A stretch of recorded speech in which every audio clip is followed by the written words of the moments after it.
Hey, Shalom, Shalom. I'm going to start off souls by giving all praise to Yahweh, Hashem, Yahushua, Hashem, God, Kodash. Double honors to the apostles of GMS and honors to you brothers doing the work of the Most High in truth and in sincerity. This is Proverbs 18 and 10. It says, the name of Yahweh is a strong tower. The righteous runneth into it and is safe. But you have certain people that will tell you, oh, we don't have the name, we don't know the name. But they say it proves that we must have the name, because in the kingdom we will not fear, we will not be afraid. Who will we be afraid of? Right? On a carnal realm, on a carnal sense, in a carnal plane. Of course, scriptures talk about how we fear Yahweh Shem Yahushai, but in the kingdom we're going to be in automatic righteousness. So it's not like we can ever go off ever again, right? So when will we be unsafe? When will we be in fear? When will we need to be, running to the Lord, running to the name of the Lord for protection in this kingdom, in this realm? Okay. Why? Because this realm is the realm of our captivity. Okay.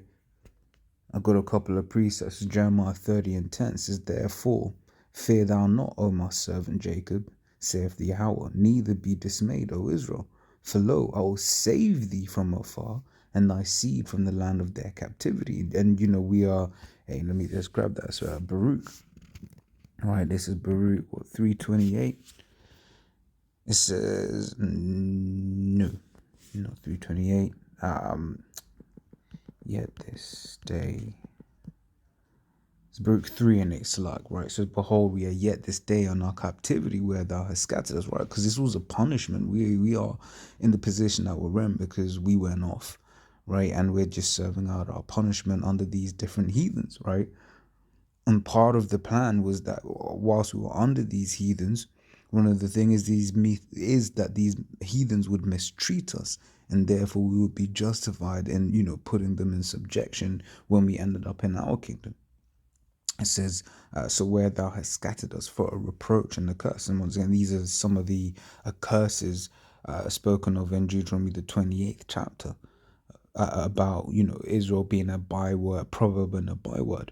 It says, and to be subject to payments, which is why no matter what it is, there is a need for us to be constantly paying this man for something. Here in London, you've got this thing. Well, London's split into like zones. So you got the inner ring, and you got a ring around that, and each rows you got zone one, which is like your where Parliament is in Oxford Circus. That's all zone one. Then you got zone 2, 3, 4, 5, 6, 7, 8, 9. Right, and the lower the zone, the more central it is, the more expensive it is to live there, and be in that kind of area. But in like zone 1 and 2 now, you have this thing called this congestion charge, where unless your car is electric, basically you have to pay £15 to drive through central London between between what hours are these, between like 7 a.m. and 10 p.m. 7 days a week, which before this whole current pandemic, it was 7 to 7. Okay, so that's an example of being subject to payments, right? It says, according to all the iniquities of our fathers, which departed from the Lord, right? And that's like what Micah 7 and 9.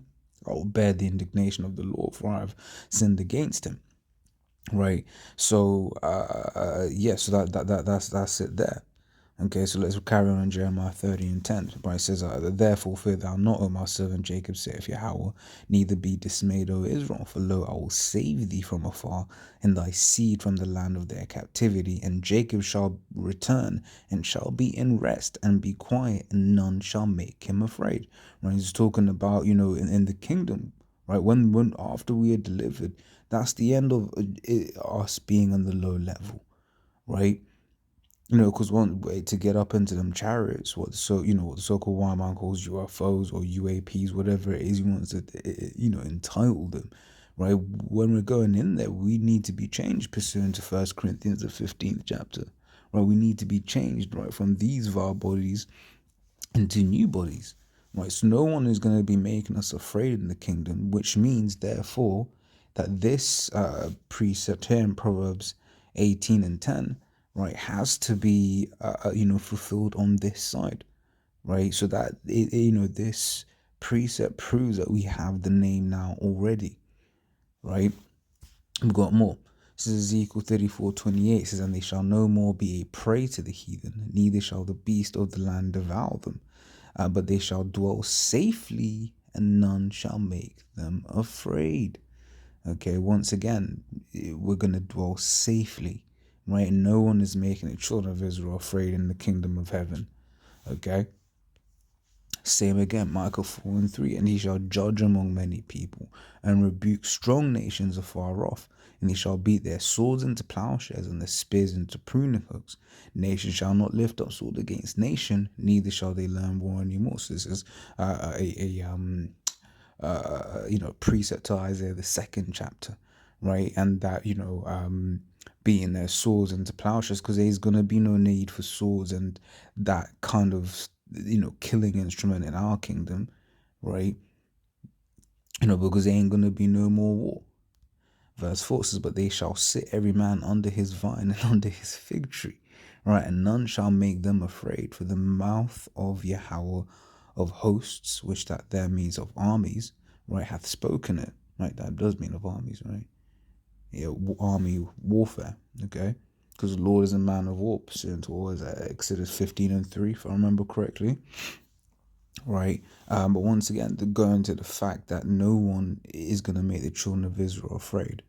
Okay, how of course we're gonna have the name of the Lord in the kingdom, right? And on this side we have to have the name of the Lord now, otherwise, we cannot be saved, right? This is Acts 4:12, right? It says, neither is there salvation in any other, for there is none other name under heaven given among men whereby we must be saved, right? And this is one of several precepts on the name. You can see there, you got a couple there, which, obviously that's not even all of them, it's just only a collection.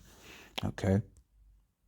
So we read that, and the last precept we got here is Zephaniah 3:13, that the remnant of Israel shall not do iniquity, nor speak lies, neither shall a deceitful tongue be found in their mouth, for they shall feed and lie down, and none shall make them afraid.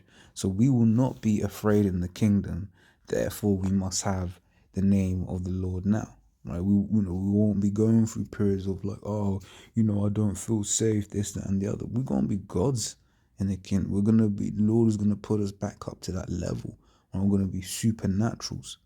Okay. So yeah, just a quick one. As always, Lord's will, that was edifying. Till next time, I say shalom.